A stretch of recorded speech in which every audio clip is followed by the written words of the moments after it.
Nah, hal ini kalau kita kaji atau kita mentadabburi Al-Quran, jadi Al-Quran ini bukan hanya dibaca, tetapi ditadabburi, dipelajari apa makna yang terkandung, baik makna yang tersurat ataupun makna yang tersirat.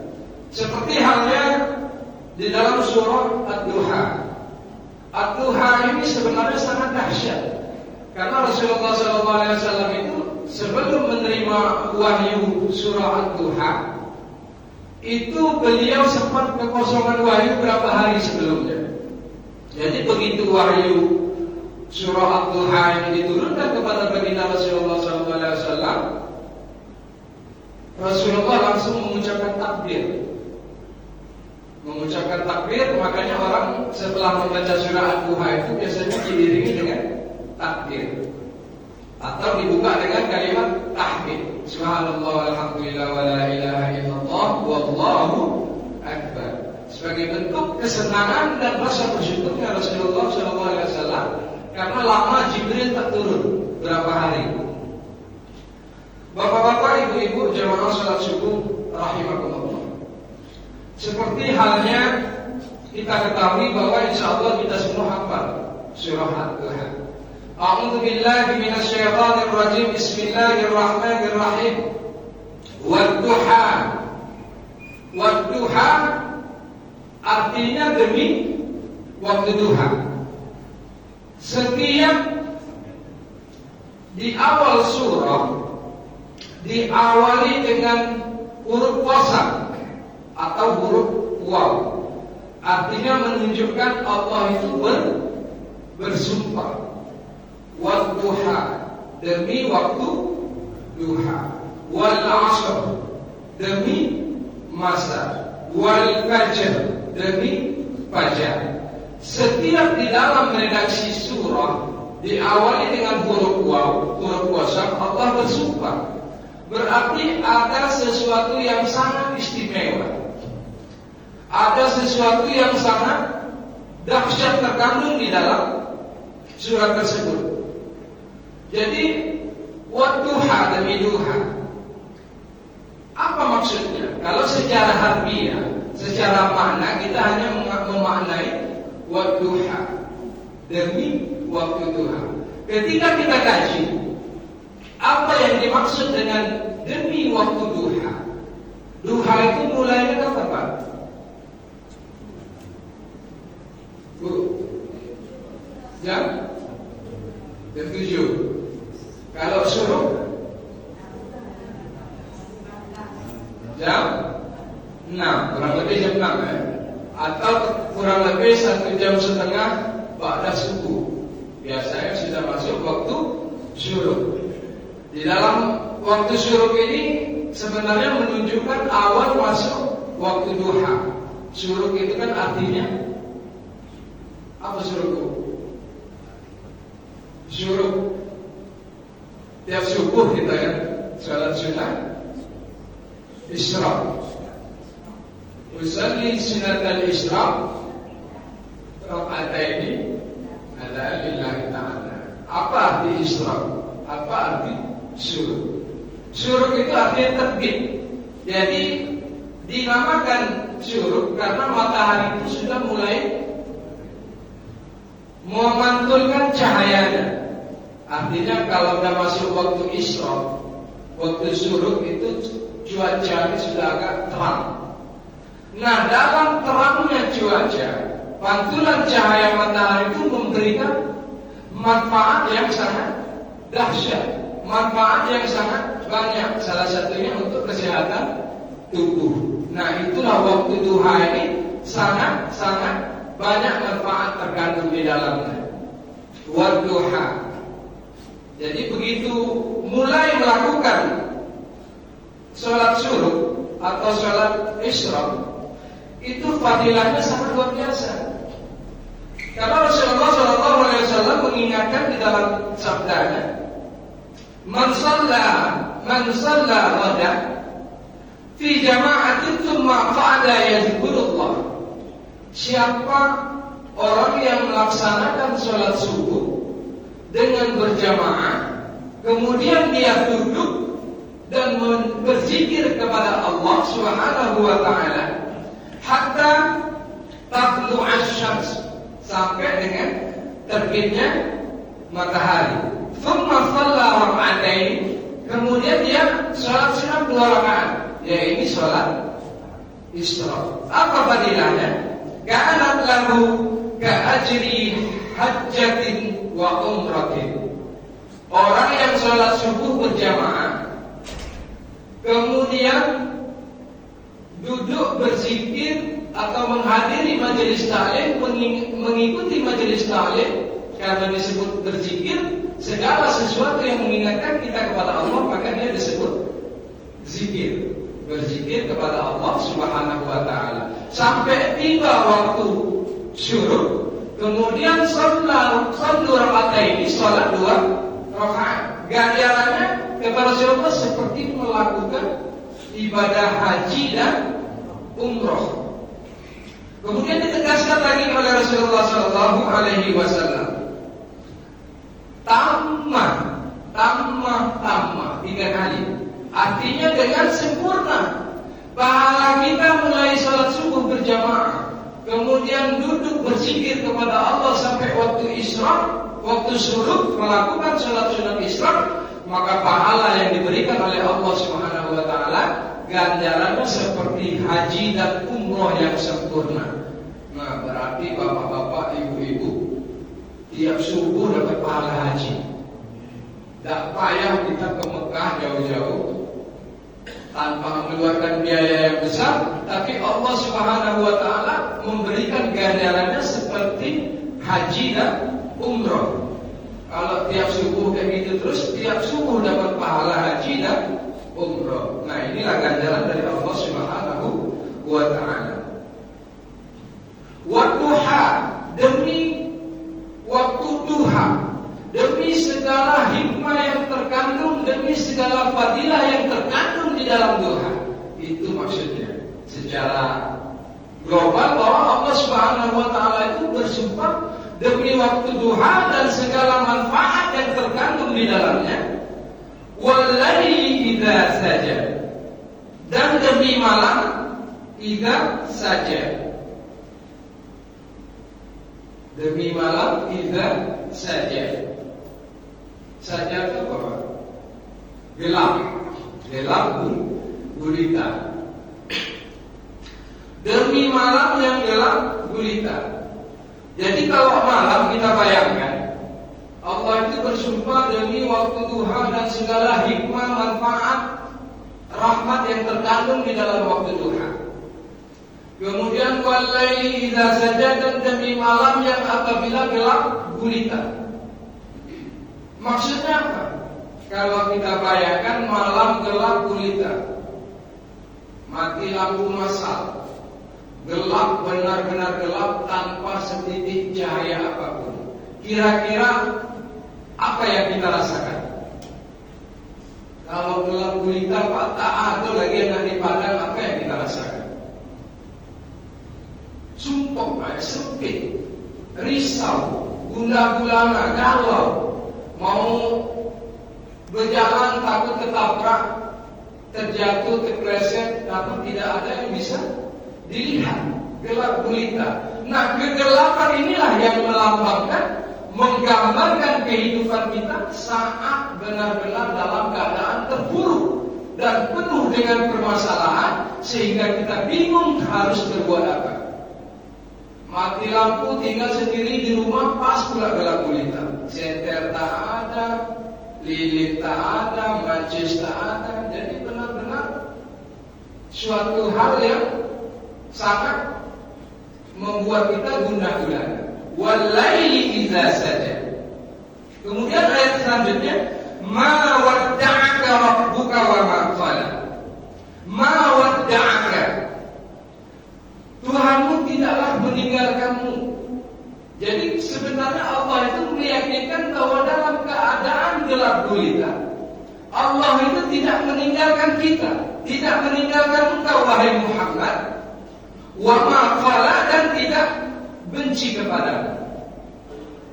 Jadi di sini asbabun nuzul surah Duha ini ada juga orang kafir Quraisy menghina Rasulullah SAW sebelum diturunkan surah Duha ini, sehingga ada di sini terkandung ma wadda'aka rabbuka wa ma qala. Tuhanmu tidaklah meninggalkanmu dan tidak pula benci kepadamu. Nah, jadi dalam keadaan kita yang gundah gulana, ketika kita risau, gelap gulita, bingung mau melakukan apa, langkah serba salah, semua yang kita lakukan ini istilahnya tidak menemukan titik keluar, sehingga kita fokus pada satu permasalahan yang seakan-akan kita ini sudah mendekati titik berputus asa, hampir-hampir putus dari rahmat Allah Subhanahu wa Ta'ala. Problematika kehidupan. Kadang-kadang kita ini membayangkan cobaan ini benar-benar berat. Yang dilanda hutang, yang sedang rumah dilanda musibah kebakaran, atau yang sedang kehilangan harta bendanya dicuri dan lain sebagainya, berbagai macam bentuk musibah yang menimpa kita. Ketika kita terpaku pada suatu musibah, kita larut dalam permasalahan tersebut, larut dalam problematika tersebut, maka kita akan terhanyut dan membuat kita terombang-ambing dalam problematika kehidupan. Oleh karena itu di ayat selanjutnya, walal akhiratu khairul laka minal ula.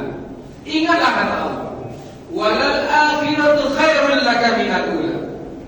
Dan sesungguhnya hari akhirat itu lebih baik bagimu daripada hari yang sekarang. Maksudnya Allah itu memberikan renungan kepada kita agar kita tidak terpaku dalam persoalan tersebut. Katakanlah sekarang kita hidup telah berumur 40 tahun, berarti pas ketika di titik umur 40 tahun atau 50 tahun atau 60 tahun, pas mendapat cobaan yang bagi kita mungkin sangat berat, sehingga kita melupakan berbagai macam persoalan, berbagai macam cobaan, berbagai macam problematika kehidupan beberapa tahun yang lalu, dan kita mampu melewatinya, dan kita mampu menyelesaikannya. Oleh karena itu Allah menegaskan walal akhiratu khairul laka minal ula. Hendaknya kita mengingat bahwa setiap permasalahan itu pasti ada jalan keluarnya. Setiap soal pasti ada kunci jawabannya. Jadi tidak ada suatu masalah yang tidak ada solusi. Oleh karena itu di sini walal akhirah, kita ini dimaksudkan oleh Allah untuk terpaku kepada akhirat. Karena akhirat adalah kehidupan yang kekal. Ketika kita berpikir akhirat, tentu kita akan semakin mendekatkan diri kepada Allah Subhanahu wa Ta'ala. Wala sawfa yu'tika rabbuka fatarda. Dan kelak Tuhanmu pasti memberikan karunia-Nya kepadamu. Nah, di sini diyakinkan oleh Allah Subhanahu wa Ta'ala, ketika kita fokus curhat kepada Allah, bukan curhat kepada medsos. Ini sikit-sikit update status. Laki aku tak balik berapa hari, minta kemana hari baik, update status, sehingga menjadi asupan gibah. Jadi gibah tetangga yang tadinya tak tahu jadi tahu. Jadi membuat ladang dosa bagi orang-orang yang lain. Sebaik-baiknya curhatan kita itu kepada Allah Subhanahu wa Ta'ala. Begitu juga kadang-kadang kita sedang traveling, jalan-jalan, diupdate satu keluarga, itu juga mengundang masalah sebenarnya. Ketika orang berniat jahat membaca, melihat, oh ini satu keluarga sedang pergi, di rumahnya tak ada orang, terpancing untuk mencuri, dibongkarlah rumah dicuri. Ini salah satu sikap yang tanpa kita sadari memancing suatu permasalahan. Alam yajidka yatiman fa'awa. Bukankah dia mendapatimu sebagai seorang yatim? Jadi Rasulullah SAW ini memang sebelum dilahirkan, ayahanda baginda Rasulullah SAW telah menjadi yatim. Fa'awa, kemudian dia melindungimu. Maksudnya di sini pada saat Rasulullah SAW terasa guncangan oleh umatnya yang sesat, dinasihati oleh Allah Subhanahu wa taala lewat firman-Nya, "Alam yajidka yatiman fa'awa." Bukankah Allah itu memang memelihara Rasulullah itu dari kecil pada saat yatim piatu. Berawal dari meninggalnya ayahnya dari dalam kandungan, kemudian digantikan oleh ibunya yang menjaga Rasulullah SAW. Meninggal ibunya, kemudian dipelihara oleh kakeknya.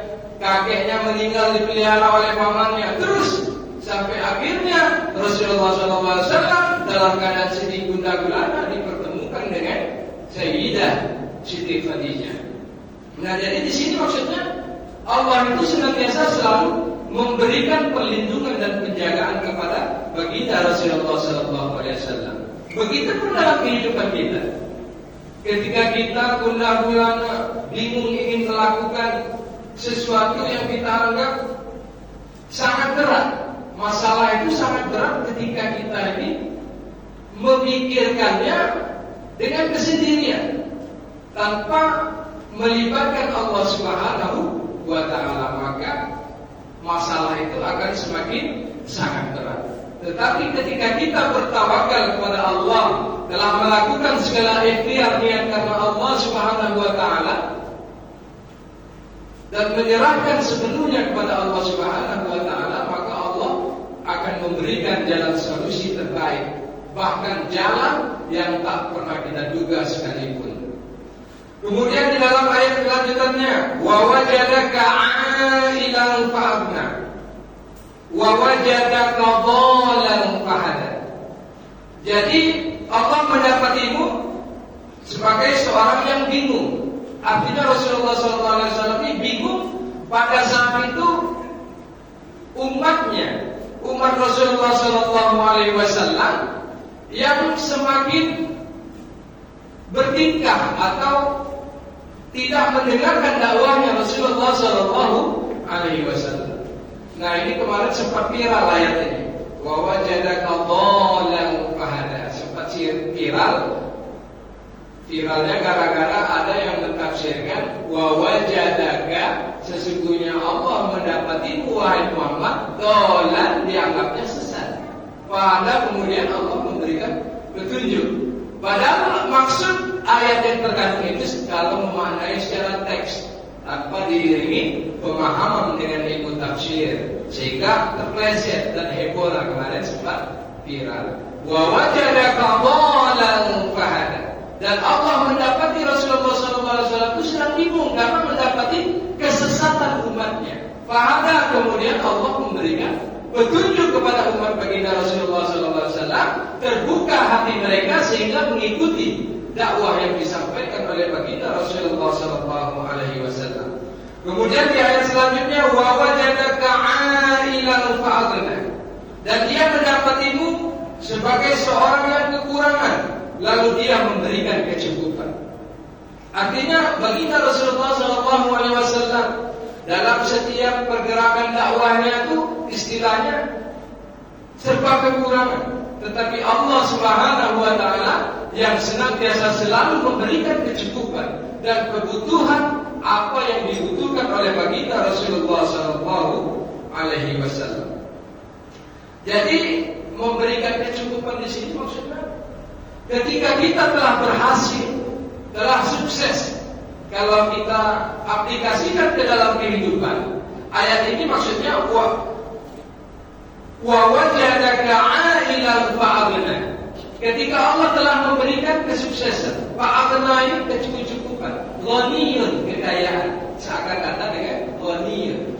Kalau orang yang selama ini jerih payah berusaha untuk menggapai sebuah harta, mencari harta, sehingga pada saat dia diberikan benar kecukupan, dia sukses akan wirausahanya, menjadi orang yang kaya raya, atau dia sebagai seorang yang penuntut ilmu. Kalau dia penuntut ilmu, berarti di sini benar dengan kekayaan ilmu. Atau dia salah satu seorang karir, orang yang meniti karir, baik di bidang politik maupun di bidang pemerintahan dan lain sebagainya. Benar ketika dia telah diberikan kesuksesan dengan jabatannya, yang dulunya staf biasa, naik jadi kasih, naik jadi kabid, naik jadi kepala dinas, naik lagi jadi wali kota, jadi gubernur dan lain sebagainya. Apa maksudnya di sini kelanjutannya? Fa'amal yatima wala takhar. Sebab itu janganlah kamu berlaku sewenang-wenang. Lah jadi orang kaya, tidak peduli lagi kepada anak yatim. Lah jadi pengusaha sukses, tak memperhatikan lagi anak yatim, tidak peduli lagi terhadap sesama. Lah menjadi pejabat, lupa dengan rakyatnya. Yang sudah menjadi kepala dinas, tidak perhatian lagi dengan anggotanya dan lain sebagainya. Kemudian ayat selanjutnya, wa ammas sa'ila fala tanhar. Dan terhadap orang yang meminta-minta, fala tanhar, janganlah engkau menghardiknya, janganlah engkau menghinanya. Jadi di sini ancaman ketika Allah telah memberikan kecukupan, kesuksesan dalam berwirausaha, karir di dalam jabatan, keberhasilan di dalam ilmu. Ketika ada orang meminta petunjuk darinya, katakanlah dia orang berilmu, dia tidak peduli, tidak mau mengamalkan ilmunya, tidak mau mengajarkannya kepada orang lain. Dan kalau posisinya dia sebagai pengusaha, telah menjadi orang kaya, dia tidak peduli lagi terhadap fakir miskin, tidak peduli lagi terhadap orang-orang yang membutuhkan pertolongan. Kalau dia sebagai penguasa, maka dia tidak peduli lagi kepada rakyatnya, tidak peduli lagi kepada bawahannya. Di sini ancaman dari Allah Subhanahu wa taala terhadap mereka. Wa amma bi ni'mati rabbika fahaddits, dan terhadap nikmat Tuhanmu maka hendaklah kamu siarkan.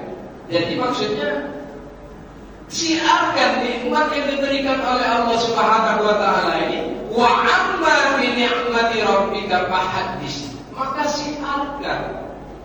Siarkan di sini kalau dari harta, infakkan, sedekahkan. Kalau dia dari keilmuan, amalkan, ajarkan, berikan kepada orang yang membutuhkan. Wa amma bi ni'mati rabbika fahaddits. Jadi ini ancaman dari Allah. Setelah kita mengalami kehidupan dari titik tersulit, kemudian diberikan oleh Allah kemudahan, setelah kita bertawakal Allah memberikan jalan keluar. Selesai masalah sampai di puncak kesuksesan, Allah Subhanahu wa taala mengingatkan kepada kita, tingkatkan kepedulianmu terhadap sesama dan siarkan. Fahaddits, berikan, siarkan kepada mereka yang membutuhkan.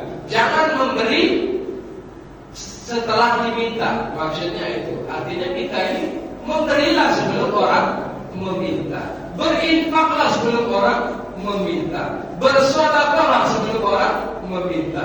Demikian dengan orang alim, beramallah sebelum diminta. Begitu juga dengan penguasa, berbuat adillah sebelum didemo, diamuk oleh rakyat. Nah, jadi maksud yang terkandung dari surah Ad-Duha, ketika kita gundah-gulana yang senantiasa mengadukan kepada Allah Subhanahu wa taala, kemudian Allah menyelesaikan masalah kita, diselesaikan, bahkan digantikan dengan kesuksesan, maka hendaklah ingat kata Allah, jangan lupa engkau bersedekah, jangan lupa engkau berbagi kebahagiaan, jangan lupa engkau beramal. Jangan sampai nunggu diminta dulu. Dan jadi orang kaya kalau tak diminta tak memberi. Nah, maksudnya seperti itu. Nah, itulah yang terkandung di dalam kandungan surat Ad-Duha. Ketika kita mengalami gundah gulana, kalau kita pikul masalah ini sendiri, maka masalah tersebut akan semakin berlarut-larut dan menjadikan diri kita semakin lemah, karena pikiran ini sudah kalut. Pikiran kalut, responnya kepada organ tubuh yang lainnya, sehingga stres, makan tak nafsu, beraktivitas malas, berinteraksi sosial malas, semakin membuat diri tertutup terhadap lingkungan sosial. Kalau tertutup untuk berinteraksi, tertutup dengan sosial, tetapi fokus kepada ibadah kepada Allah Subhanahu wa taala, curhatannya bagus. Ini sudah tidak mengadu kepada Allah dan terputus juga interaksi sosial terhadap tetangga, anak tolan dan sanak kerabat. Nah, oleh karena itu jangan sampai kita tergelincir oleh permasalahan-permasalahan yang kita menganggapnya itu masalah itu berat atau tidak ada titik terangnya. Karena setiap doa yang kita panjatkan kepada Allah Subhanahu wa taala pasti akan dikabulkan oleh Allah Subhanahu wa taala. Cuma ada 3 macam. Ada 3 jenis Allah menjawab doa kita. Allah mengabulkan doa kita. Yang pertama, pada saat kita meminta, Allah langsung mengabulkan doa yang kita minta. Itu poin yang pertama. Yang kedua jenisnya, Allah mengabulkan di saat kita benar-benar siap menerima. Jadi kadang-kadang kita ini berdoa yang kita anggap sudah siap, sejatinya belum siap. Jadi Allah yang Maha tahu. Jadi Allah mengabulkan pada saat posisi kita ini sudah siap untuk menerimanya. Baik itu di dalam karir, di dalam pendidikan dan lain sebagainya. Ketika berdoa, ya Allah, luluskanlah hamba dalam ujian mengikuti tes di kampus A misalnya. Ketika tak lolos, mungkin Allah akan memberikan gantinya lebih baik daripada kampus tersebut. Oleh karena itu kita harus senantiasa berhusnuzon kepada Allah Subhanahu wa taala. Ya Allah, jadikanlah aku kepala dinas, ya Allah. Berdoa kepada Allah, tetapi belum diangkat-angkat oleh Allah menjadi kepala dinas. Yakinlah, pasti Allah memberikan yang terbaik di dalam doa yang kita panjatkan kepada Allah Subhanahu wa taala. Mungkin ketika kita berdoa pada saat itu langsung diangkat Allah kepala dinas, bisa jadi kita terlibat sesuatu yang buruk, korupsi, kolusi, nepotisme dan lain sebagainya. Ini ibaratnya Allah Subhanahu wa taala memberikan penjagaan. Sama kayak kita sama anak kita, kalau umur baru 7 tahun, 8 tahun, 9 tahun, belum pandai berhonda, belum pandai bawa motor, ketika dia minta, Pak, pinjam motor, kita kasih tak kira-kira?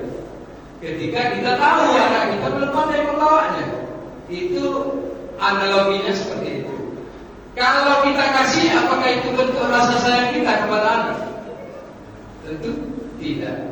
Maka menunda pemberian kunci motor kepada anak itu salah satu bentuk ungkapan kasih sayang kita kepada anak. Begitupun Allah kepada hambanya. Menunda doa yang kita anggap kita baik, yang kita anggap kita mampu melaksanakan doa yang kita minta tersebut, tetapi Allah lebih tahu.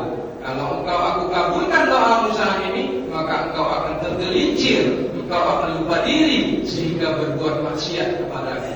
Nah, itu poin yang kedua. Poin yang ketiga, Allah akan menggantikan apa yang kita inginkan menjadi apa yang kita butuhkan. Kadang doa yang kita inginkan ini belum tentu menjadi kebutuhan kita. Terkadang kita ini doa banyak berdasarkan hawa nafsu, mau ini, mau itu dan lain sebagainya. Tetapi kita tidak menyadari bahwa kita belum membutuhkan hal tersebut. Contoh, rumah banyak masih doa minta rumah lagi. Rumah yang lampunya kosong tak ada penghuni, minta lagi rumah satu lagi dengan Allah. Yang ujung-ujungnya menjadi hal yang mubazir, sehingga akan dihisab oleh Allah Subhanahu wa taala. Jangankan rumah yang nganggur tak dimanfaatkan, baju saja yang nganggur dalam lemari tak terpakai-pakai akan ada hisabnya. Demikian harta benda kita yang lain yang tidak bermanfaat, yang tidak dimanfaatkan, maka dia akan memberatkan kita di akhirat kelak.